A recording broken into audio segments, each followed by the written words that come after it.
killing brush. I got him at gunpoint. They're pulling them off. 911. Advise ready for campus. Welcome to another episode of War Stories. I'm Tom. And I'm Chuck. And we're back with you this week with a great guest. I think I've read the correspondence. I read a lot of the correspondence with the guests, just so I'm familiar with who we've got and who Chuck's booking and stuff like that, just because I want to know what I'm getting into. Sometimes Chuck likes to surprise me, but I'm genuinely looking forward to a good episode this week. Chuck, who did you bring on the show? So Glenn wrote in. He's a retired sergeant of 25 years from the Broward County Sheriff's Office. He was a hostage negotiator on the SWAT team for 13 years. He was an organized crime detective working smuggling cases at the airport. Well, it's Florida, so I'd assume there was a lot of cases. Yeah. Bodyguard in the musical entertainment field. And he was on Cops, their first season in 1989 for several episodes.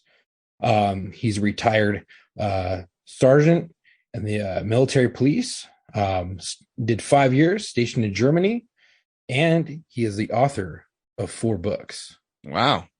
Well, like I said, quite a resume. Very excited. When I read all that, I was super stoked to have Glenn on. Glenn, how are you, sir?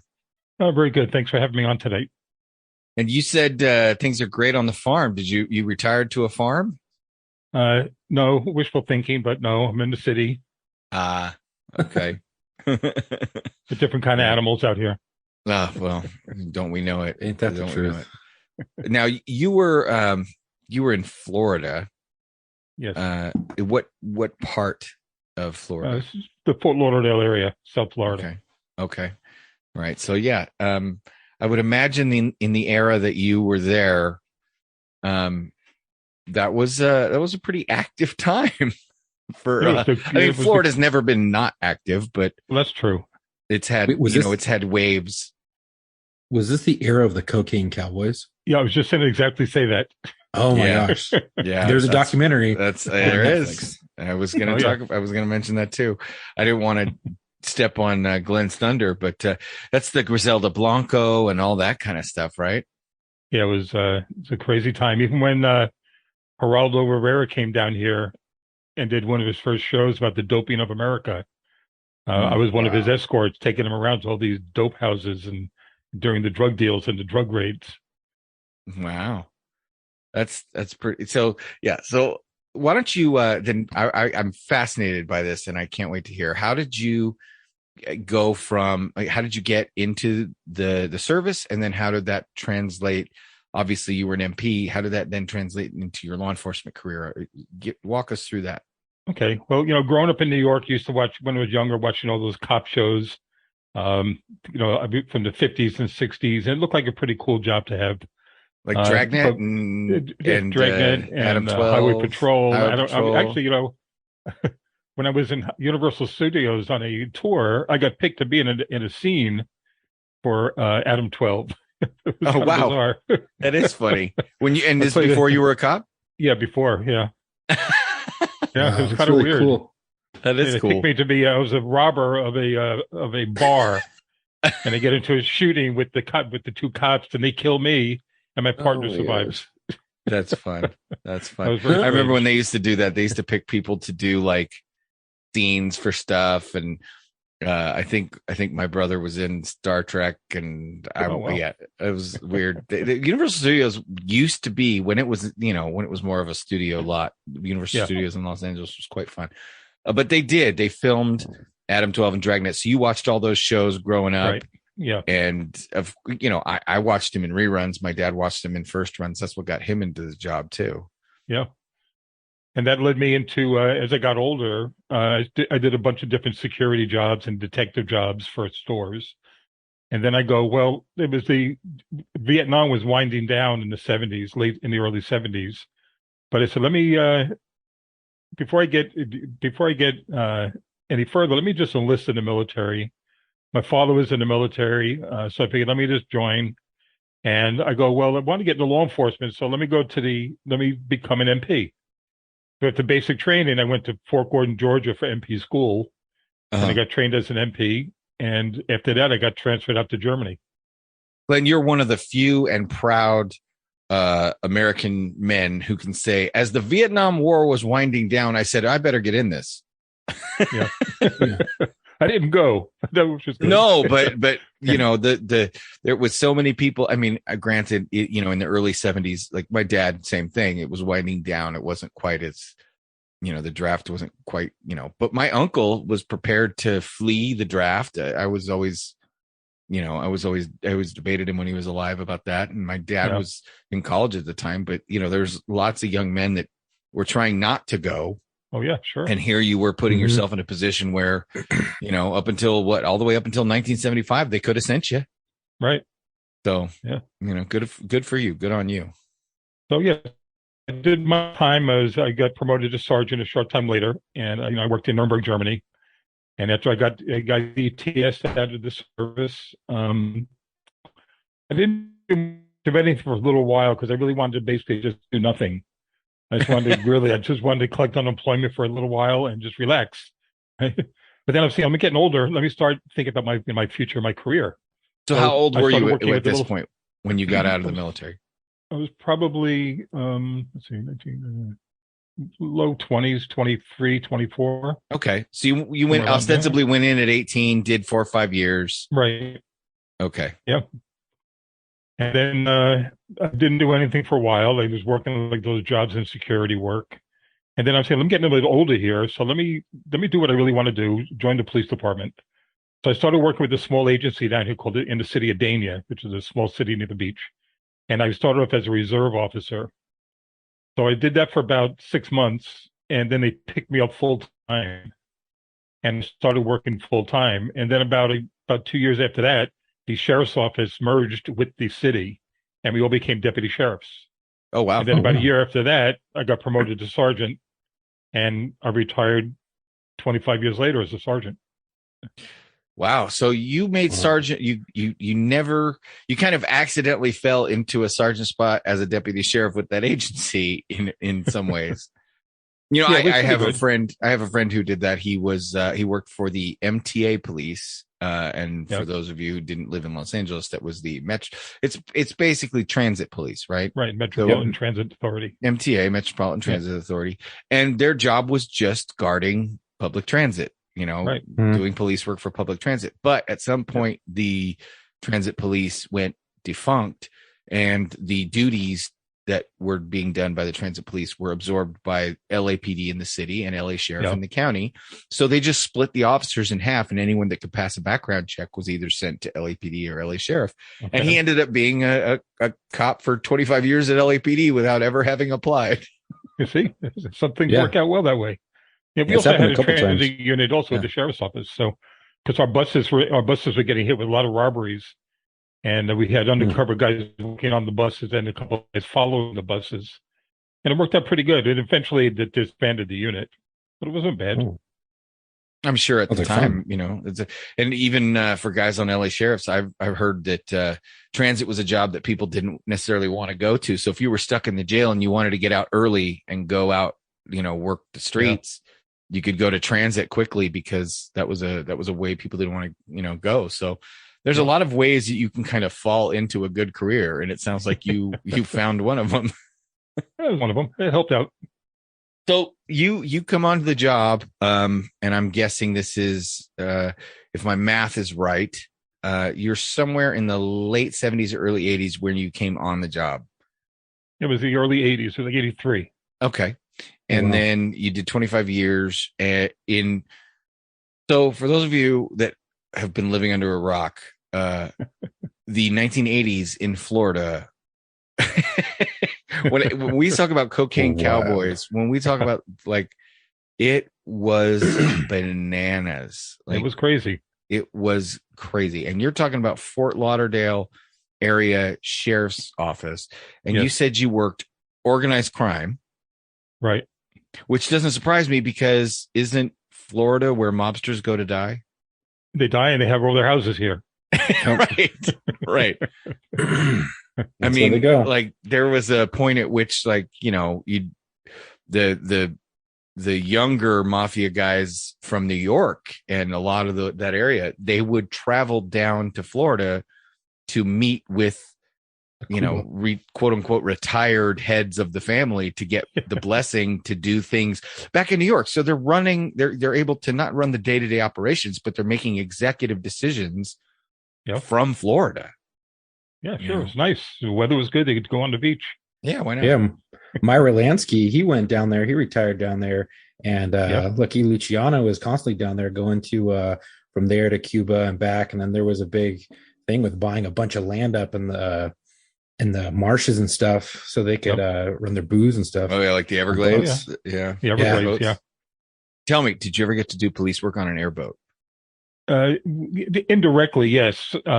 When I was working with, when I was in the city of this little town called Weston, which borders the Everglades, we would have to go out on the airboat with the paramedics had their own airboat, and we went out there, and we had major plane crashes in the Everglades, airliners that hundreds of people were killed.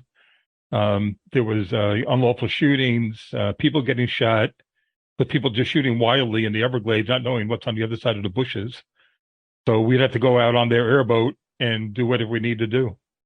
And for people that don't understand, the Everglades is, they talk about Australia, where everything in Australia is trying to kill you. The Everglades is very similar, right? Yeah. The Everglades is literally one of the wildest place. Like if Florida had the spot where you're like, okay, that's the most dangerous place in Florida. It's like the Amazon. It would be, yeah. I mean, one of the hockey teams in the NHL is the Florida Panthers. Because the Everglades have panthers. Oh yeah, actual panthers, right? They didn't pick their name out of thin air. And a few alligators too. Yeah, quite a few. And some anacondas. Right. Anacondas, right. And those were anyway, just suffice to say, knowing that you worked, those kinds of gigs in the 80s and 90s in Florida, especially, near the Everglades, that's the wild, wild west, man. That's, you're on the ragged edge, and Florida was not we're talking, go back and watch Miami Vice, right? Like that. I mean, granted, you probably weren't driving around in a Ferrari and a white linen suit with a teal shirt, but I can't fit in them.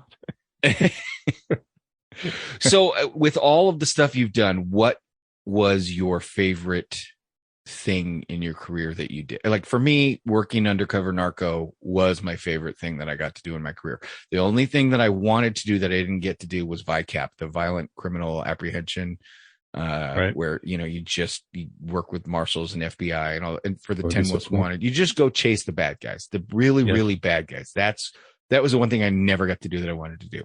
What was your favorite? Well, I could probably say maybe two of my favorites was working organized crime, doing the smuggling at the airport, getting guys with, kilos of cocaine, machine guns, silencers that are being put on the airplane.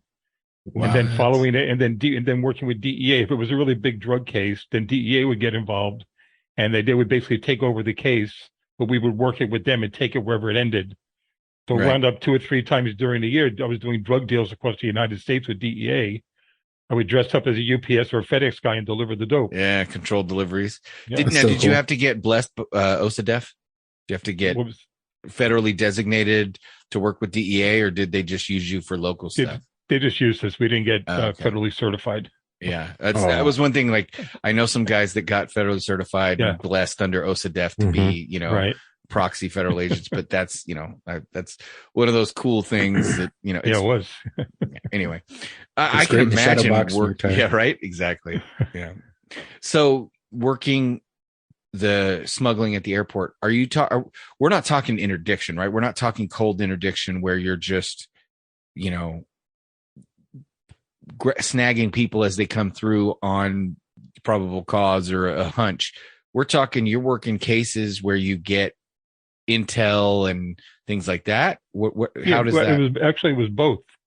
Okay. We would do a lot of interdiction, and then also we would get calls from DEA or customs in New York, and say that we're looking out for this person who's probably carrying something on him or in him, and look out for him. If you find them, obviously grab them, which we did.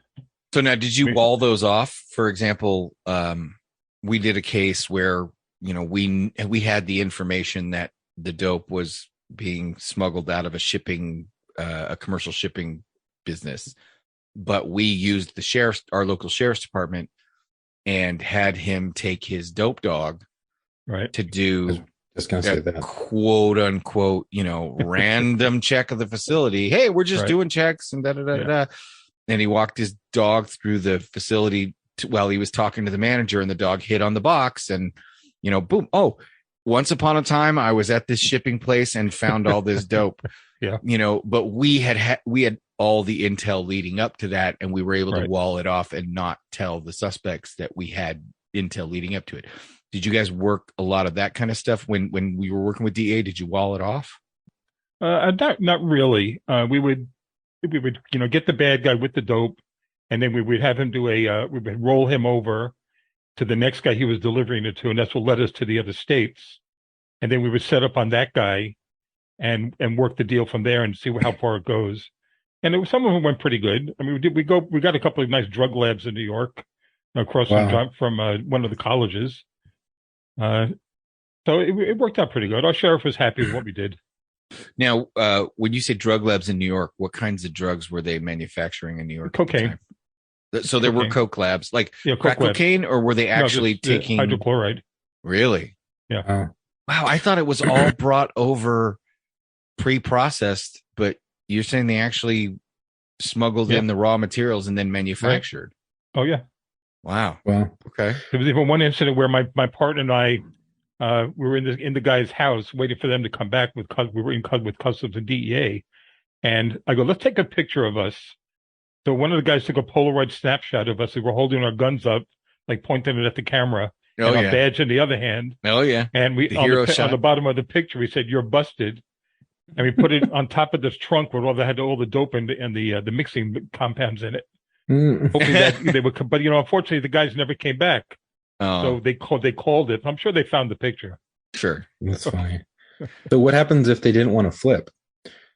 Well, then it didn't happen. Nothing happened. They went to jail, and we logged the dope in and moved on to the next guy. Now, most of them did flip. Was that the goal? Was that you were working? It's kind of like street level dope, like street cops working street level dope, where their goal is to catch a user or a low level dealer and flip them to try and get the higher level, weight dealer, or to even get the source of supply.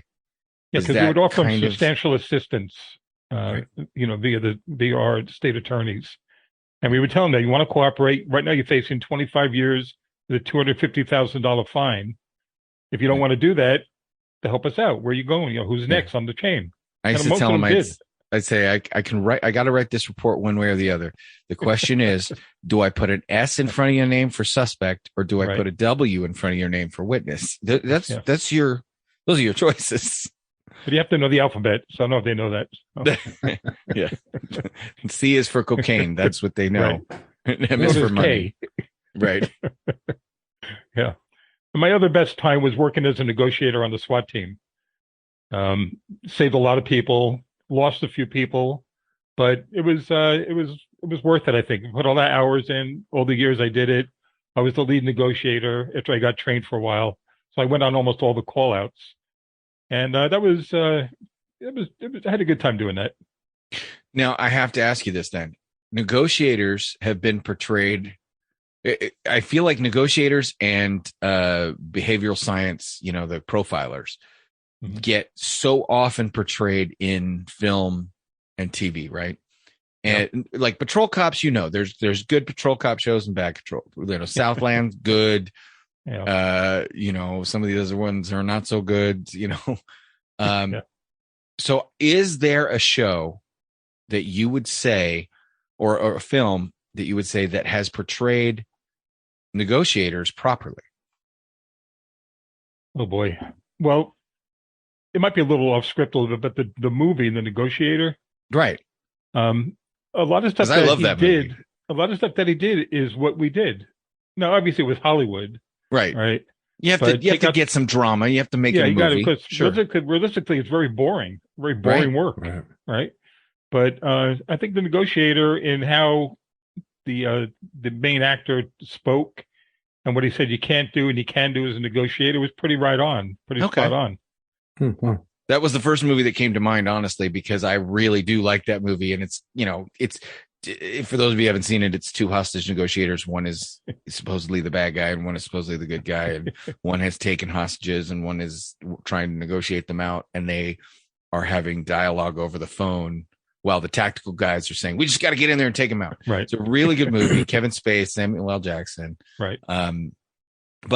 So you're saying that with the exception of the manufactured movie drama, the procedural stuff seemed to be correct.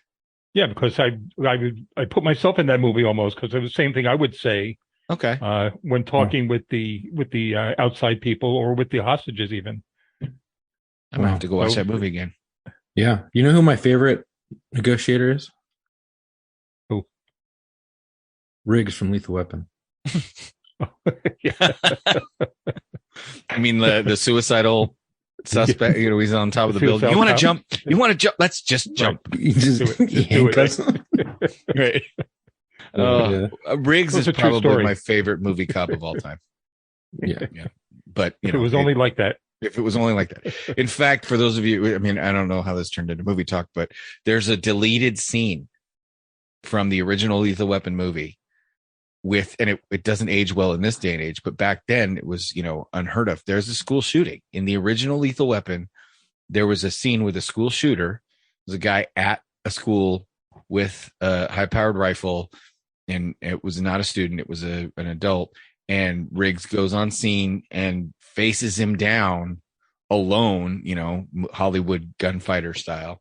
But it's a really cool, fun scene that they cut out of the movie. If you can you can find it on YouTube, or you can find it on like a director's cut. But anyway, so you working dope and organized crime, that kind of, long-term investigation, that was, those are some fun stuff. You put together the flow charts and the who reports to who, and it's almost like when I was working dope, I went to terrorism liaison school, and the guy from CIA who was teaching that class said, we love dope cops because they know how to put org charts together.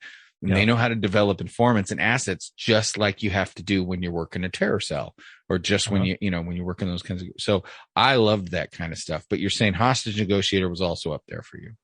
Yes. Well, I'm hoping we can get some great stories. I'm sure you have them, and I can already tell the audience we're going to have Glenn back on, because I just talking to you for a few minutes has told me that we're not even going to scratch the surface of all the crazy fun stuff you've done. So the floor is yours, sir. All right, what do you want to know first? Let's go. What do you want to tell? You want to tell a negotiator story, or do you want to tell a drug story, or do you want to tell a organized crime story? Those are your three favorites. So okay, we'll talk about a negotiation we had.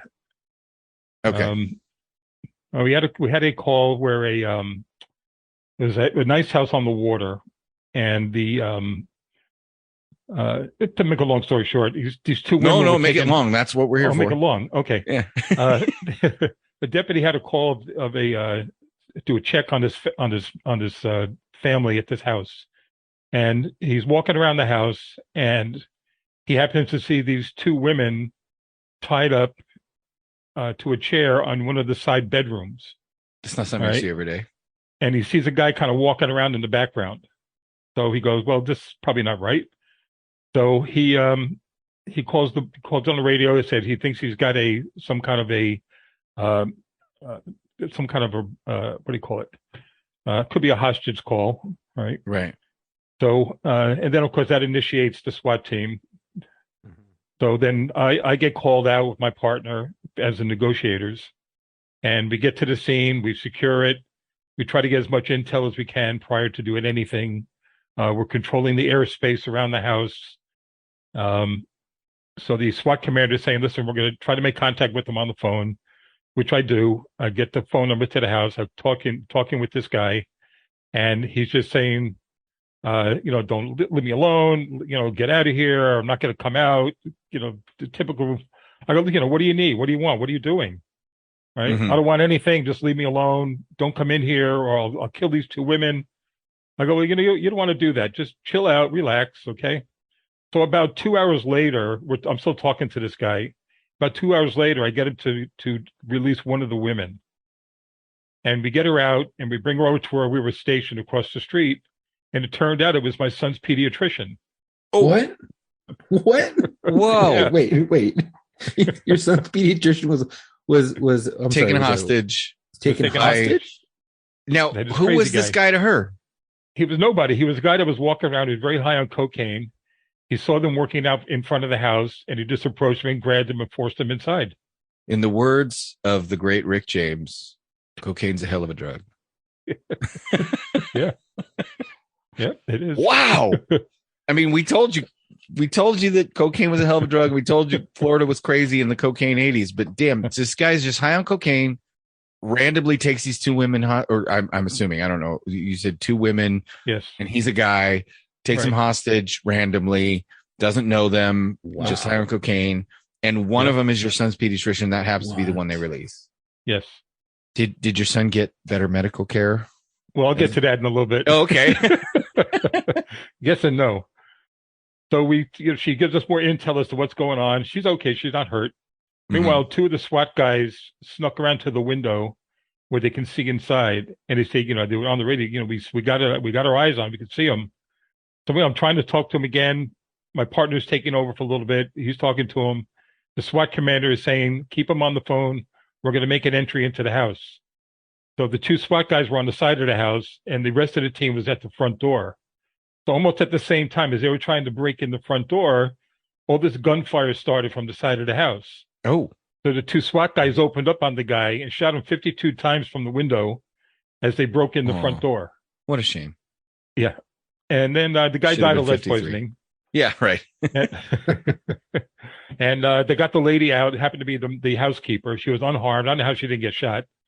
And they get her out, and we talk with her for a while. And then I go inside with my partner, look at the scene. The guy kind of splattered all over the bedroom. And that was the end of that. I mean, it was a happy ending. Anyway, you slice it. Happy ending. Yeah. Right. It was a long night. Did the guys who engaged, what was their articulation? Because obviously the plan was take, the front door and make, kind of flank him simultaneously to confuse. Right. But generally speaking, the way I was trained up is one team is primary and another team is secondary. And so if you guys were surprised by the gunfire erupting, I'm guessing that team on the side of the house was secondary to provide cover, maybe a distraction. Did they just see an opportunity and go for it? I think that's what they were probably told, is that if you have the option to go do it, you have the green light, take it. Okay. Right. Because this guy was making, overt threats. He was getting close to her with the knife. I guess he made the wrong move, and they made the right move. And they obviously had a position. You said it was a lot of glass. Yeah, they shot him through the window from the bedroom. Yeah, so it's easier to shoot somebody through a window than through a door. Well, sure. Yeah. No. So it was a long night. We had to go to the grand jury on it. Obviously, they were found not guilty of the shooting. Both women were fine. Grand jury? Yeah. So anytime, any shooting goes to the grand jury. Any police shooting goes to the grand jury. Any police shooting. Right. Wow. Yeah. Okay. So we had to go, and you're not going to be found guilty of anything. It's just a procedural thing they have to go through. Wow. No, it's just interesting because where I'm from and where Chuck's from, it goes to the DA, and the DA can look at the facts and then just shit can it. Yeah. Like there's every state's a little different. Yeah. Yeah. So I mean, there's a level of accountability, public accountability, if you impanel a grand jury and take every officer involved shooting to it, and you're less likely politically to run into people saying, well, the DA is just protecting the cops. No, these were 18 citizens who said the cops did it right. So you can't politically, for the DA, it's probably a little bit safer to just say everything goes to the grand jury. Yeah. That's all. Let them make the decision. Yeah. And then about 2 weeks later, my son had this appointment with this doctor, this pediatrician. So I walked in. Did she remember you before Well, yeah, before you but I had took to your son meet with- in? yeah, but I had to meet with the girls at the desk first. Right. And I go, "Oh, how's the doctor doing? Since that incident a couple of weeks ago." She's okay. I said, I'm the one that basically saved her life. I'm the negotiator, got her out. Oh, really? Okay, that's great. And she goes, "Well, you got $15 copay." And I go, "Excuse me?" I go, "I'm still gonna have to pay this lousy $15 I just saved your doctor." So I paid it, and I went back to see her, and I go, "How you doing?" I said, "You remember me? I was on the scene with you that night." "Oh, yes. I didn't really get a chance to thank you."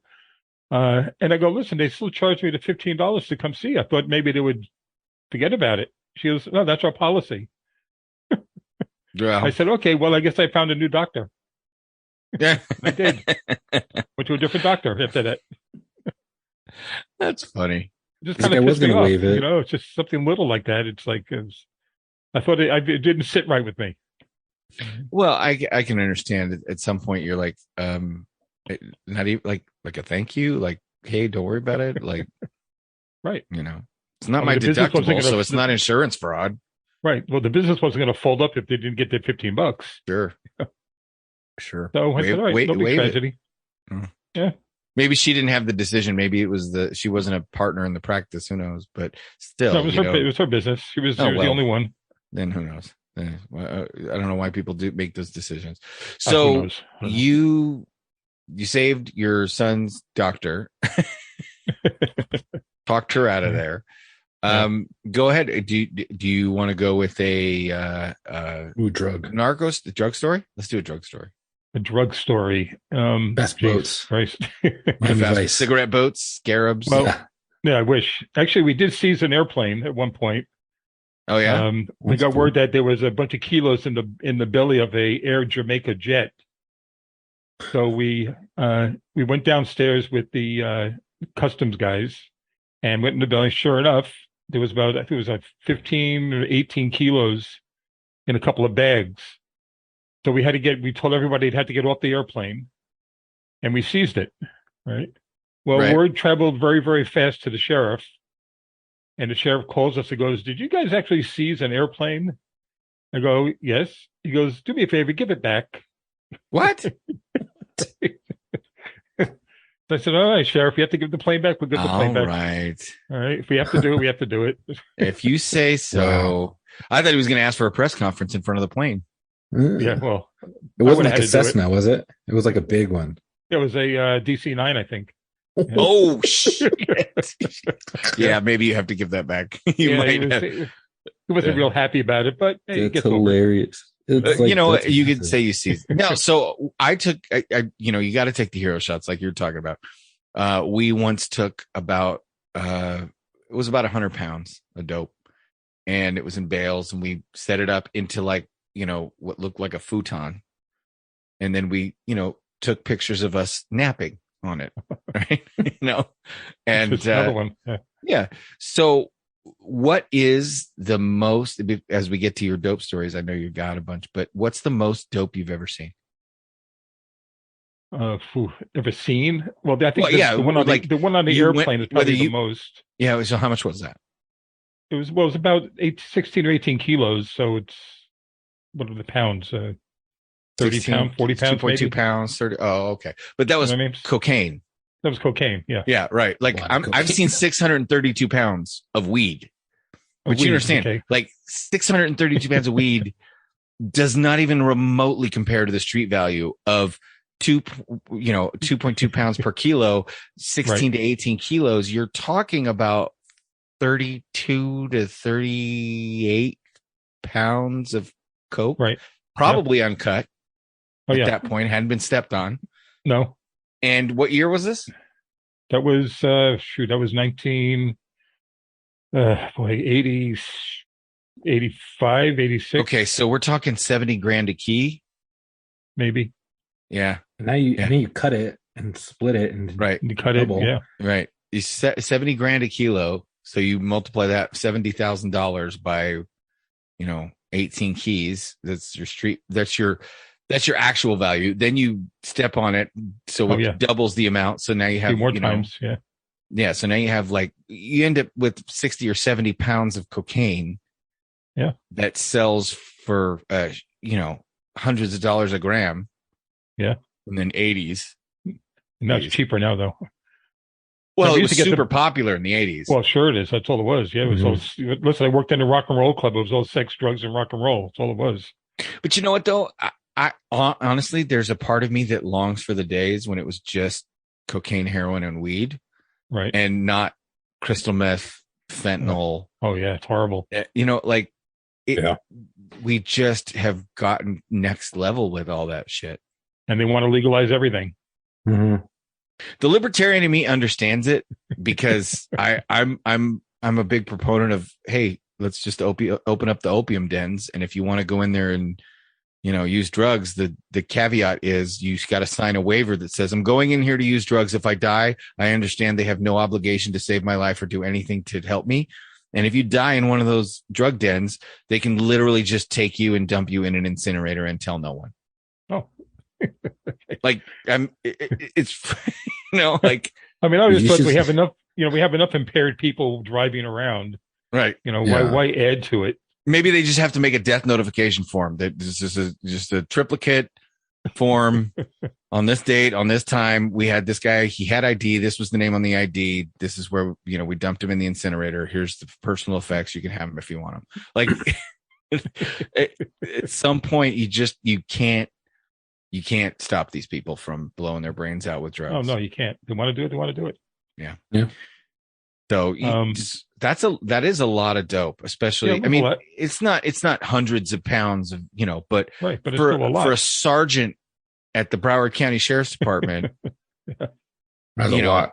That's a lot. Like DEA seizes that kind of stuff on the regular, but you work the street, you might find like I busted a guy with half a key.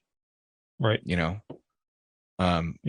We busted a guy with 13 pounds of meth. We busted a guy, like those are the kinds of things you see on this at that level. Oh yeah. Mm-hmm. So, now, as far as the bales of marijuana, we would get called that they're floating up in the water onto the beach. Right. Because they're probably being chased by the Coast Guard and dumping that stuff off. And then we just pick up the bales. Every other week it was 2, 3, 4 bales washing up on shore. So that's the big problem with marijuana is it's so bulky. I mean, like literally that's right. Cocaine is so much more attractive to smuggle because, it's worth so much more based on its mass. Yeah, true. Yeah. So, but hey, when the punishment for marijuana and cocaine is almost the same, according to the feds, why not? I guess. So, I don't know. Hey, if that's your thing, do it. Hey, what was that guy that Johnny Depp made a movie about him?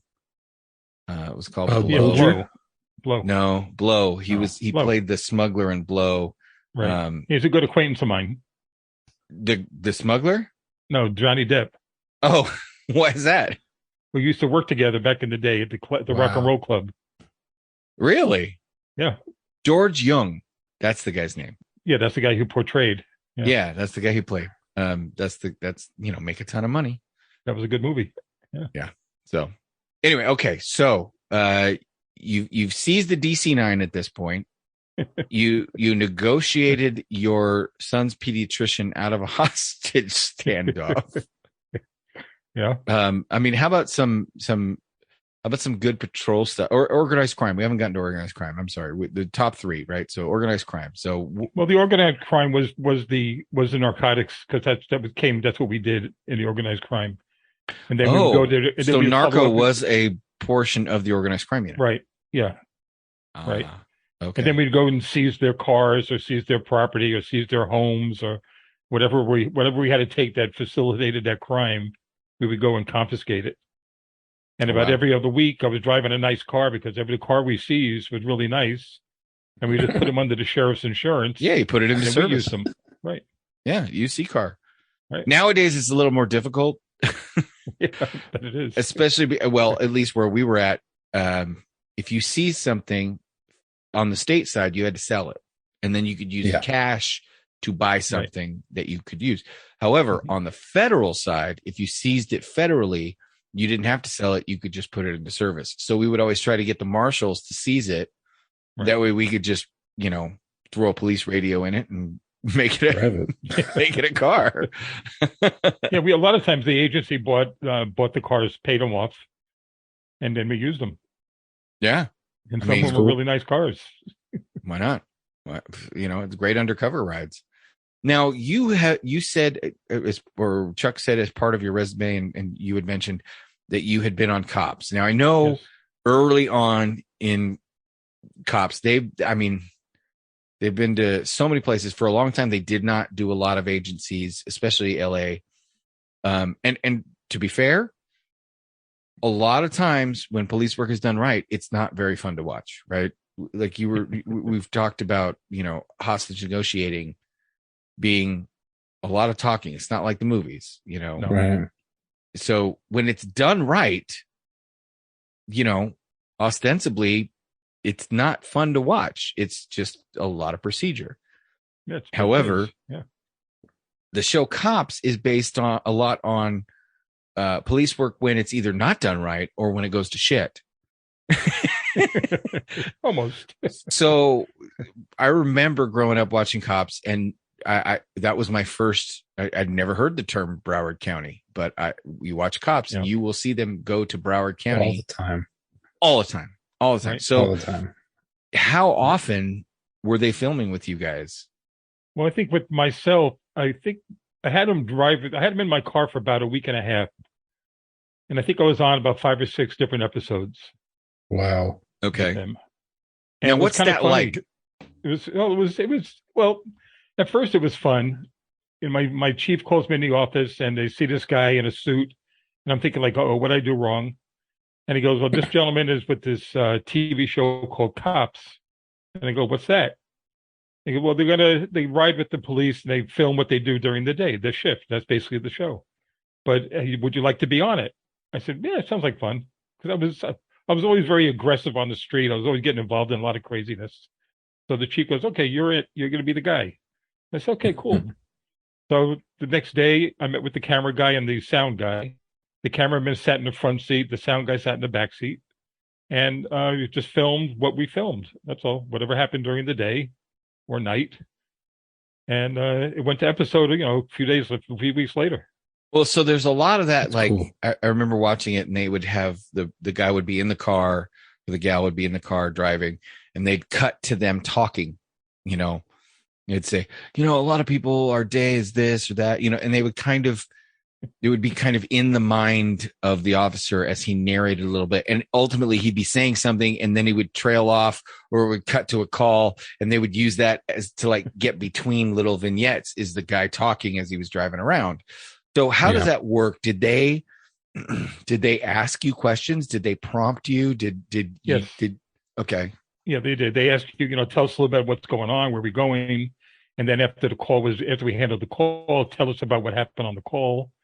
You wouldn't hear them ask it. You would just hear the response. They would cut that out, obviously. Right. And it was fun. We had a lot of good calls. We had a lot of high-speed chases. It was okay. Were they ever like, oh, crap? Right? Yeah. What? Were they ever like, oh, crap, like scared in the back seat since this was their first season? Not really. We had this one kind of a funny chase where this family, the 2 parents and 2 little kids, about 10 or 11 years old, did a major shoplifting at one of the local grocery stores, and they walked out with a bunch of meat. So we got the call, and I happened to find the car. We're right behind them, and I got the cops crew with me. So the guy decides he's not going to stop. He's going to take off. So we're chasing this guy through the city. And as we're chasing them, the kids in the back seat are opened up the side windows, and they were throwing all the meat at me on my car. So I was getting hit with chickens and steaks and chops. Right? Wow. Eventually they stopped, and we arrested the adults, and the kids went with some other family members. But it was kind of ironic is that, I wrote this movie script from an incident I had in this rock and roll club, and the cameraman on Cops then is now the executive producer for the TV show The Amazing Race. Right? Oh, okay. Wow. So I got a hold of him, and I go, "Listen, I don't know if you remember me or not, but you were the cameraman with me on Cops back in 1989 in Broward." He goes, "Oh yeah, I remember the great meat chase." I said, how do you remember that of all the hundreds and hundreds of shows all over the world? Because how do you remember that episode? Yeah. He goes, I'll never ever forget that as long as I live. It was the greatest thing in the world. Amazing. That's so now you have to tell us about this call that you wrote a screenplay about. All right. Well, I was working in the rock and roll club called the Agora Ballroom in a city out here. And I was one of the bouncers in the club. And that back in this the was time, the side gig? was well, this is before police. Oh, right? Okay. This is before you said police. When you were doing security and stuff before you became a cop. Right. This is like in 1982. Right. We had thrown out these two girls that were drunk. One of them happens to stumble, falls, cuts her chin. She's screaming at us. The two boyfriends come out. They're drunk. And they make a threat that they're going to come back and kill everybody. So they say, get the hell out of here. We hear this like twice a week. We hear the same threats. Sure. So it's closing time. I'm in my car. There's about 15 people out front. The bouncers are going home, some friends. And I'm in my car at the front door. My roommate at the time, we're giving this girl a ride home. And I'm just ready to back up. And this car's coming from my right. And my roommate says, oh, don't back up. There's a car coming. So I look, and just as I look over my left shoulder, I see the barrel of a rifle sticking out of this guy's car, and he fires 3 shots into the crowd. And he does a drive-by shooting. He shoots out my windows of my car. I was almost shot. I jump out of the car, and I go, hey, get down, they're shooting. So I dive out of my car in between another car, and I watch the guy take off out of the parking lot. And everybody else is laying on the ground. People are crying, screaming.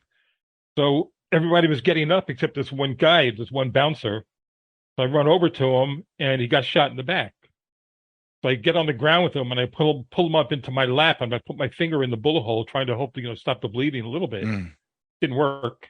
Finally, the cops come, the paramedics come. They take the kid to the hospital where he dies of the gunshot. Right?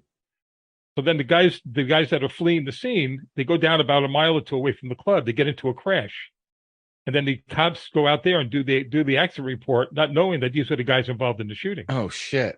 Right? So they go ahead, they do the accident report, they let them go. Then they eventually find a tow place where they have a car crusher, and they get rid of the car, and they get some ward away. They get rid of the rifle, and they both flee the state. And about 3 months later, they find out where they are, and they extradite them back. So now they go to trial, and they're being held on first-degree murder charges.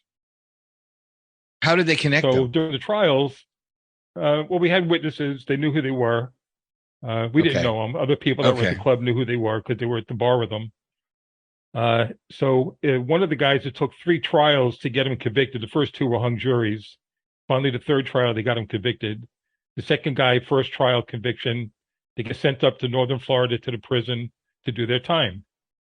Now, about 7 years later, one of them gets raped in prison and contracts AIDS, and the family pleads with the governor to have him go, so he can go home. It's all true. And they plead with the governor to let him go home so he can die at home instead of dying in prison. So the governor pardoned him so he can leave the prison and go home and die. The other guy, about a year later, escapes in a laundry truck and is on the run for over 10 years before the U.S. Marshals finally catch up to him and bring him back to prison. Wow. Right? And then the story goes back to he's like, damn, the laundry truck. I should have got AIDS. Might have still got it from the truck. Who knows? That's true. And then the rest of the story was about the rock and roll club. What was going on there? There was a lot of people doing drugs. There was overdosing. There was fights. Sure. All the up and coming rock and roll groups started there. Johnny Depp was working there at the time. And that was the storyline pretty much.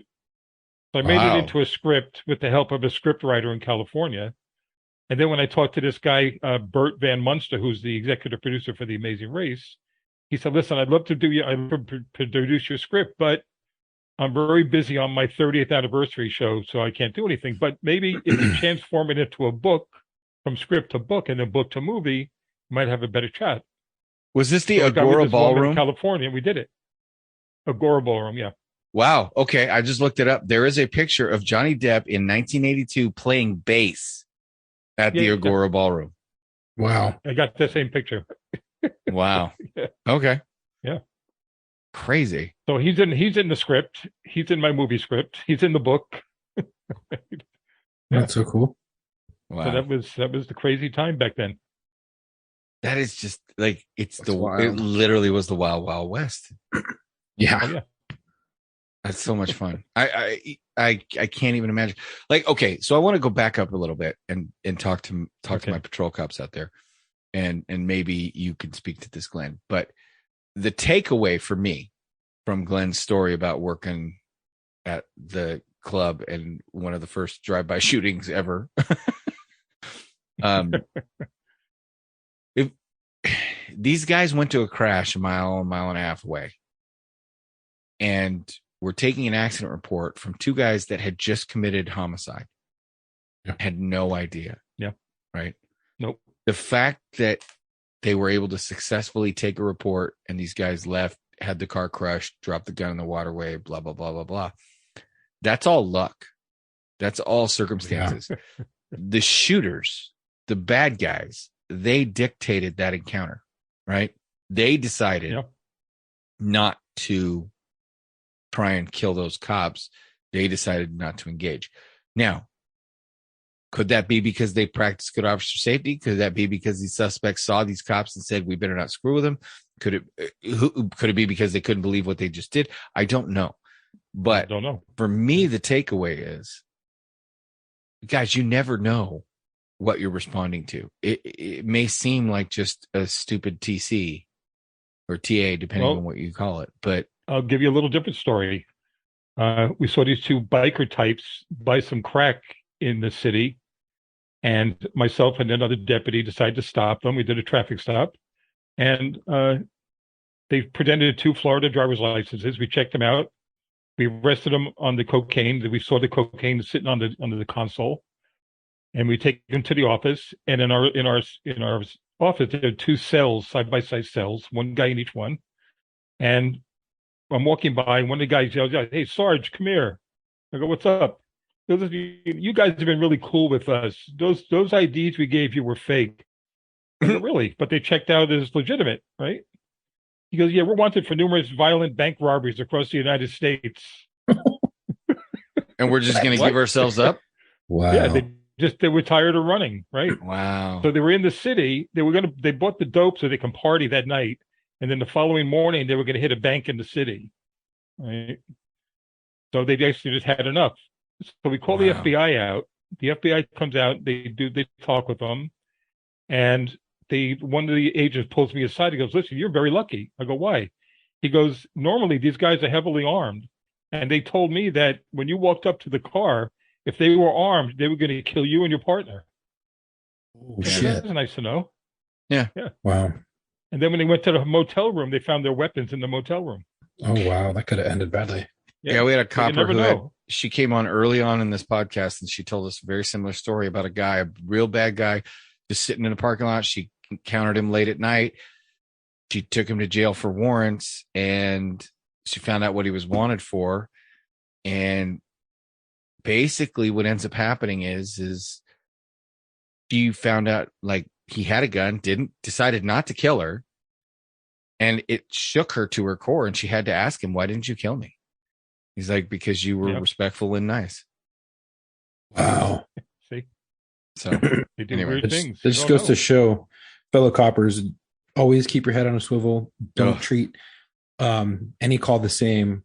Treat it as a deadly situation every single time, because you never know who that person is on the other side of that call. Even if it's a mundane traffic stop or mundane traffic collision, you never know who that person is that you're stopping or the call that you're responding to, and the person that you're going to go talk to. You never know who they are. Yep. You know what they say. I hate be when polite. They say routine. I hate routine when they say routine. Nothing's ever routine. Nothing's ever routine. Nothing should ever be routine. I'm very critical when I see certain news stories about cops that were hurt or killed on the job. I'm thinking, like, who taught them that tactic? Why would you want to lean in the guy's car to try to grab the keys or something like that, or fight with them in the car? Why would you want to do that? I mean, I had guys on my shift that would drag down the street 4 or 5 blocks because they were idiots to stick their hands in a car. Yeah, right. You know. Well, it's just nowadays they've changed the mindset to say they say unknown risk. They used to teach police tactics. Yeah, which is better. Horrible. Yeah. So I always, you know what they say, be polite, be professional, but have a plan to kill everyone you meet. Yeah. Colonel Mattis. Do your job. So, yep. Well, Glenn, I found this fascinating, and I would love to make sure that Chuck and I can schedule you again to come back. I'd love to talk about your time in the Army in Germany. I'd love to talk about, well, that'd be fun. I'm sure you had some fun experiences there. But I also, you know, I know you've got other stories. I could pick your brain about police work in the golden age of policing for hours. You know, my dad, like I said, my dad came on the job about 10 years before you did in 72. So he was literally, as Adam 12 is still on the air, he's riding around in the same cars they are, you know, using call boxes and all that kind of stuff. So that whole era of police work where you had a gun, a baton, one pair of handcuffs, and maybe 2 reloads for your revolver, and that was it. He didn't even have a radio. Nothing. The radio was in the car. All I can say, it's a good thing. It's a good thing I didn't have buddy camps when I was working. Well, the rules were different back then. No rules. Yeah. Hey, Tom, survive. That was the rule. Yeah. Before we get to dedication and close out, we have something. So someone was on the show, and they want us to answer a question for him. It's short and sweet. And we've got Glenn here, so you know, Glenn can weigh on it as well. Absolutely. So I'm not going to say his name just for operational security. He goes, I'm not sure if you guys remember me. I came on the show a couple months ago, wanted to reach back out to y'all, update some stuff. I just finished EMT school and potentially have a full-time firefighting job waiting on me once I take registry. Also, I have some questions about a bad call. On Mother's Day, we had a 2 fatality fire. My fire department was the 3rd truck on scene. First truck that wasn't from the primary fire department. We were told about 5 minutes out from the scene, they called out possible entrapment. Once on scene, myself, another firefighter made a push on the Bravo side because the Alpha side looked like the pits of hell. While we were pushing in and searching, we found one victim, and it didn't register in my mind at first because we trained with dummies, and it had replayed in my mind. His face had been burned in my mind. We didn't find the second victim until the fire was pretty much out. I have replayed that whole call so many times because I felt like a failure. It was my job to go in and find them, and only found one. I'm not that type to accept failure. I push myself to the best and everything, and my mind hasn't been really clear since then. The body didn't necessarily bother me. I have been a part of some really bad calls. There's not much I haven't witnessed, but this one still hits differently. You all give really good advice, and I have been listening to the podcast while I'm at work. I guess how long before the pain goes away, how to properly deal with it. I have tried everything 6 ways past Sunday to not think about it, but it's still like the shadow constantly following me.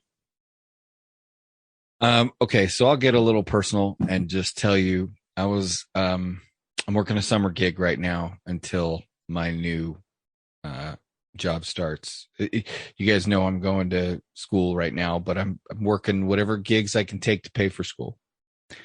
And I was out working in the sun. The radio was on. It was a nice summer day. And the cover of Sounds of Silence, the heavy metal hard rock cover by Disturbed, came on. And I know that song. I know the original. I know the remake. And I've seen all of the law enforcement memorial videos that song has been used in. And I've made it through that song many, many times.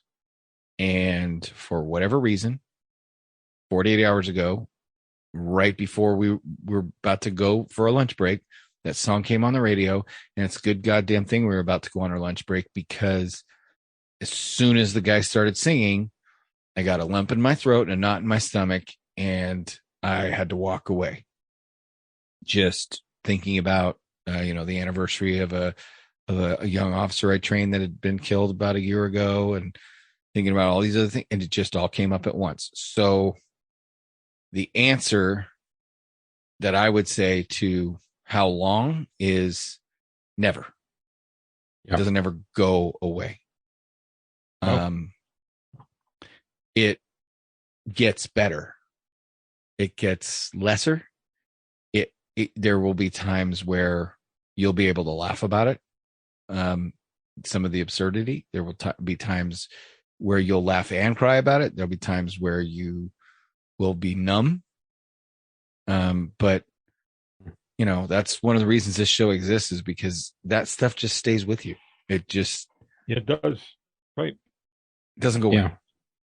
But there's always somebody to talk to if you're feeling like that. Yeah. If you're religious, you go to see your priest, or if you go to see a professional therapist, or talk to the guys on your shift, let them talk to you about it. Don't hold it in, because nothing good's going to happen when you hold it in. And if imagine the silliness of two guys on shift together at the fire station, or on a call, or grabbing a cup of coffee, or deployed out,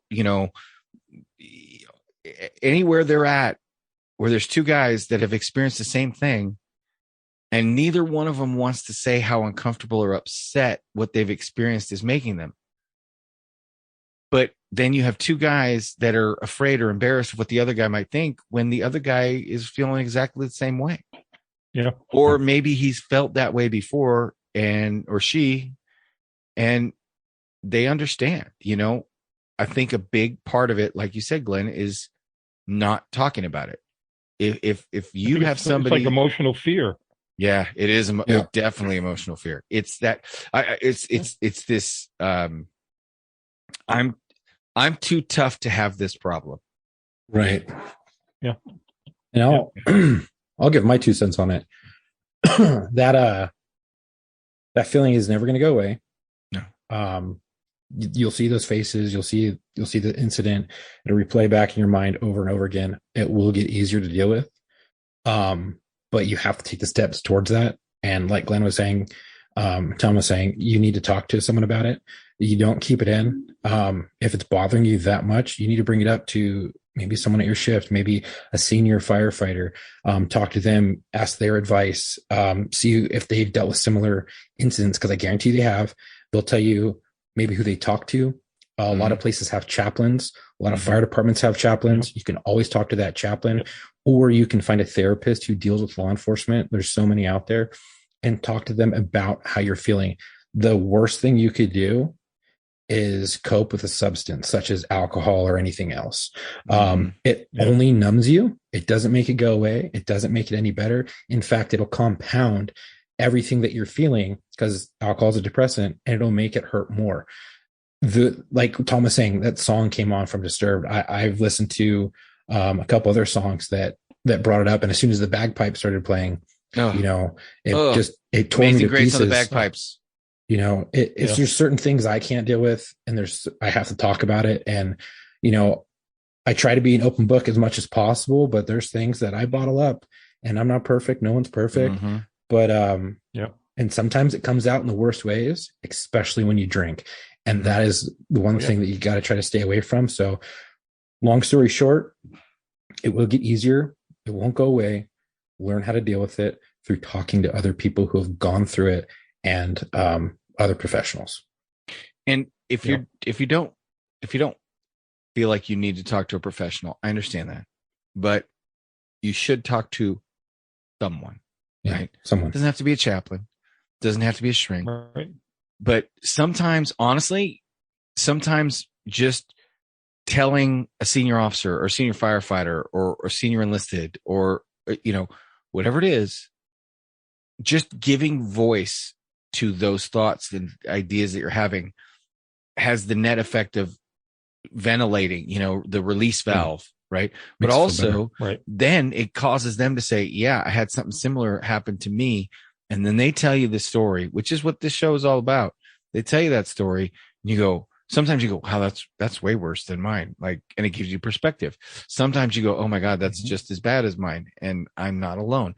But whatever it is, you understand that you're not experiencing these things in a vacuum. You don't have to hide how this stuff made you feel. It's totally normal. And if you didn't feel that way, there's something wrong with you. Maybe a psychopath or a sociopath. Right. So the fact that you have those feelings just means that A, you're human, and B, the job hasn't fucked you up too bad. Because if the job can do it. The job can do it to the point where the only way for you to access your emotions is through alcohol, is through drugs, is through substances, because you've locked everything up so tight that you have to use external substances to even access your emotions anymore. I used to joke around with my family. Go ahead. Well, the worst case is committing suicide. Right. Because you can't, you feel empty. Can't deal with it. Yeah, exactly. Right. So I hope that helps. And again, we're always here if you need us. Your friends are there. Your partners are there. If you need resources, we'll be happy. Contact us. We're happy to give them to you. But just know that you're going to be okay. You just pick someone you trust and say, "Hey, man, I want to talk to you about something," and then go from there. It's the first step. Yeah, that's all. Oh. Yeah, it seems like it's the hardest. Yeah, it seems so easy, but it's so hard. It is. You're right. Well, Glenn, I first of all, before we get to your dedication, I wanted to add that we have a kind of a sideways dedication. We got an email from a listener, and I won't say the name, but he wanted to tell us, basically the title of his email was "Fuck Truck Drivers," and it was because he experienced a loss that a lot of us, I've experienced it. It was he lost his fire chief to a drunk driver. So this happened just recently, and it was with the San Joaquin County Assistant Fire Chief, or San Joaquin County Fire Department, or Collegeville Fire District in San Joaquin County is more accurate. And a high-speed suspect in a DUI crash. Highway Patrol confirmed that Kurt Pettit was the assistant fire chief killed in the collision. And I know it's not an on-duty death, and so did our emailer, but let's face it, those kinds of deaths, we deal with drunk drivers, we deal with, the road, we deal with the firefighters deal with the victims, we deal with the suspects, and then when it happens to one of your own, it's tough. So very much so. We just wanted to mention Assistant Chief Pettit and say, rest easy, brother. Now, Glenn, we'd like to open it to you to dedicate this episode to whoever you'd like to dedicate it to. Okay. They had this young deputy who's about 22 years old. We were having a discussion in my office I was having a discussion with him in my office about scheduling. He was on our set team, the strategic enforcement team. Mm-hmm. He wore basically plain clothes, but he wore his vest and gun and all that stuff. And I said, "Okay, what are you going to do tonight?" "Oh, we're going to do some traffic enforcement and see if we can find anything on the traffic stops." "Okay, fine." So I was ready to go home, and about 20 minutes later, I'm only about maybe 5 or 6 minutes away from the office. All of a sudden there's this female screaming on the radio, and I'm saying, "Who the hell is that screaming on the radio?" I thought somebody maybe hacked in. So I'm thinking, like, what the hell's going on? I didn't understand. We couldn't understand anything this person was saying. But finally, one of the other deputies got on the radio and go, "Oh, that's Deputy so-and-so." "Why? What is she doing? Where is she?" So I'm trying to try to turn around. This is on one of our highways out here. Mm-hmm. So I get on the scene, and what had happened was they were on a traffic stop, and the deputy, his name was Ryan Saya, he was talking to the driver. His female partner was talking to the passenger, and they're in the safety zone between the on-ramp and the highway. And they're in an unmarked car, but they got emergency lights on the car. Sure. So what happened was some guy coming down in the same direction that they were working is watching the traffic stop. And as he's watching it, he's veering over, and he winds up striking the deputy at the driver's door and throws him about 100 feet down the road and killed him. And then that's what the female cop is screaming on the radio about. Nobody understood what he was talking about. Right, because she's in shock. So then my guys are saying, "Hey, Sarge, you need to get over here really fast." So I'm getting over there, code 3, and I pull up and I go, "Well, where's Ryan?" And he goes, "He's down there." I go, "Down there where? I don't see anything." All right, so I walk down about 100, 150 feet, and he's laying dead on the highway. So I go, "Holy shit! What the hell happened?" So the guy that hit him pulled over. Luckily, he didn't run. And everybody the whole world is responding to get out there. The paramedics got there to check him out, and he left him laying out there in the open. I go, "Would somebody please cover this guy up?" All right. Right. He's not a sideshow to look at. Just cover the guy up. All right. So, and it really bothers me even to today. I even wear a memorial wristband with his name and date of death on it, because I basically trained this kid, and I'm thinking, what did something to my training not work, or maybe he wasn't paying attention to it? Who knows? I don't want to second guess what happened. It happened, and that's the one guy that's stuck in my brain. And I've talked to a lot of people about it, and it still bothers me today, because I see these things on TV where these cops are doing these traffic stops, and they're in the same exact position. They put themselves in a position to be hit. Right. They don't learn. Yeah.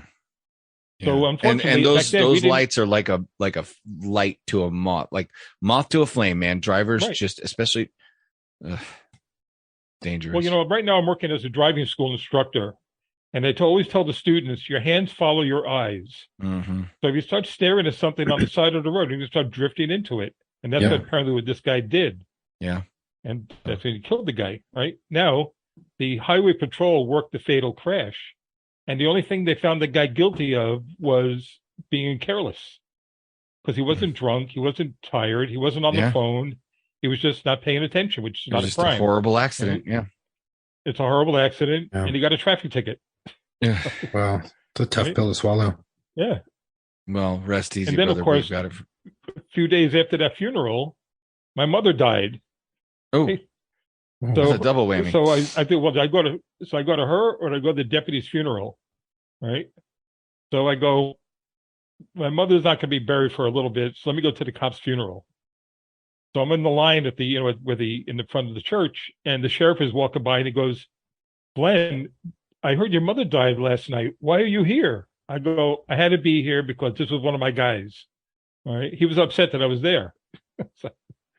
So that's my dedication to good old Ryan. Well, rest easy, brother. We've got it from here. Glenn, again, great dedication. We appreciate you coming on the show. Something like that's going to stay with you. Again, like we said to our emailer, it's going to stay with you for a long time. So we appreciate you, and we hope you come back on. Yes. I'd love to come back. Just let me know when. Yeah, it's a good time. It's a good hang.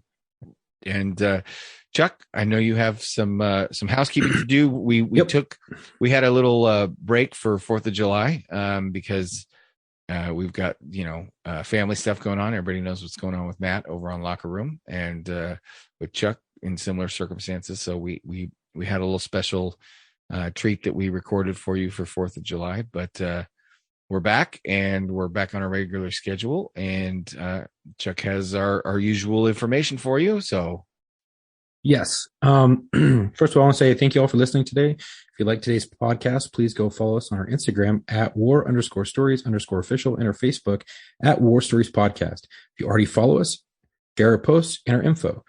You can also use the link in our bio on Instagram and Facebook to reach all of our socials, our media, and website. Our podcast is on all major streaming podcast platforms, as well as on YouTube. If you want to support us, please go to our website at www.warstoriesofficial.com and grab some gear.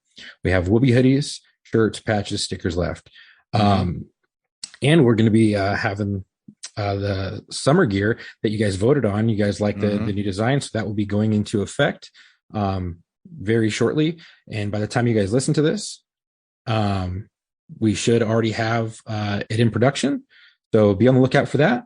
And if you want to be featured on our show, or think you have a story, or want to share your story, please go to booking.warstories@gmail.com. That's BOOKING.WARSTORIES stories@gmail.com, booking.warstories@gmail.com, and send me your story and I can get you booked. If you have already been on the show, you have more stories and you want to share them, please reach back out. Okay. Please don't wait for me to reach back out to you. I have a lot of emails and stuff gets lost in the sauce constantly. So please, if you're listening and you're like, okay, I would love to come back on. It doesn't matter when you came on, how short ago, how long ago, please send me an email and we'll get you booked. We are looking Glenn's for a perfect example because Chuck tried to email Glenn back and he accidentally ended up emailing me back. And I said, hey, I think you were supposed to email Glenn. And then he did. And, we got it scheduled. But, shit happens. It does. So we're looking for law enforcement, corrections, dispatchers, fire, and medics, as well as veterans. If you have a friend who you think would be a great fit, let them know about us. Give them our booking email. And again, thank you for your support and stay safe. Real quick, I'm going to be taking a hiatus on our Instagram. I normally run the Instagram and respond to all you guys. So it's imperative if you want to come on the show, do not DM there.